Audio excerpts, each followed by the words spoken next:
Hello, good morning, praise lord. బాగున్నారా? మరలా ఈ ఉదయము మిమ్మల్ని కలుసుకుంటానికి కృప చూపిన దేవునికి వందనాలు తెలియజేస్తున్నానండి.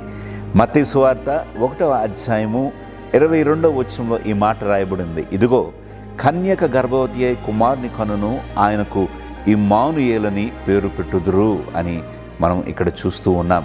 చూడండి, కన్యక గర్భవతి అయి కుమారుని కంటదంట. మనకు కుమారుడు అనుగ్రహింపబడును అని అన్నాడు యెషయా గారు.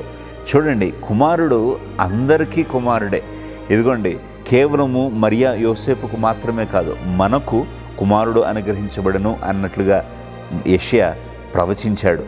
చూడండి, మనకు కుమారుని కని తన ప్రజలు వారి పాపం నుండి ఆయన రక్షించును. ఆయన ఏం చేస్తాడు? మనల్ని పాపముల నుండి రక్షిస్తాడు. రక్షకుడు అని ఆయన పేరు. అందుకే ఆయనకు యేసు అని పేరు పెట్టుదు అనెను. యేసు అనగా రక్షకుడు, యేసు అనగా విమోచకుడు.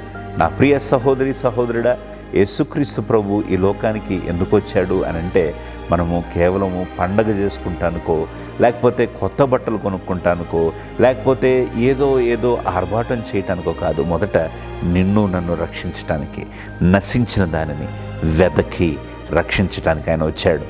మనము నశించిపోతే నిన్ను నన్ను ఆయన వెతికి మనం రక్షించాడు. ఈ సత్యాన్ని జ్ఞాపకం చేసుకో.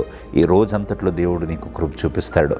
దేవుడు నీకు నాకు ఆయన ఇచ్చిన రక్షణ ద్వారా ఆయన కాపుదల, భద్రత, సమకూర్పు ఆయన ఇచ్చునుగాక. Praise the lord. ప్రార్థన చేసుకుందాం.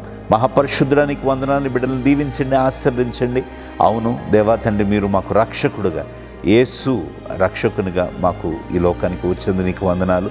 ఇదిగో తండ్రి ప్రభువా నాయన, కన్యక గర్భవతి అయి కుమారుని కనును అని దేవా లేఖనముల ద్వారా యెషయా ప్రవచించిన రీతిగా ఆ ప్రవచనం నెరవేర్పు కొరకు దేవా, ఇదిగో దేవా తండ్రి, మరియా గర్భవతి అయి కుమారుని కన్నట్లు దేవా మేము చూస్తూ ఉన్నాం.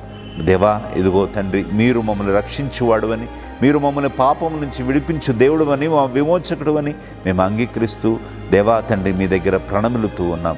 మీరే తోడుకోండి. మా పనుల్లో, ఉద్యోగాల్లో, ప్రయత్నాల్లో, ప్రయాణాల్లో సమస్తం మీరు తోడుగుండి ఆశ్రయించి కృప చూపించమని, నీ బిడ్డలు దీవించమని యేసు నామమున అడిగి ప్రార్థిస్తున్నాం తండ్రి. ఆమేన్.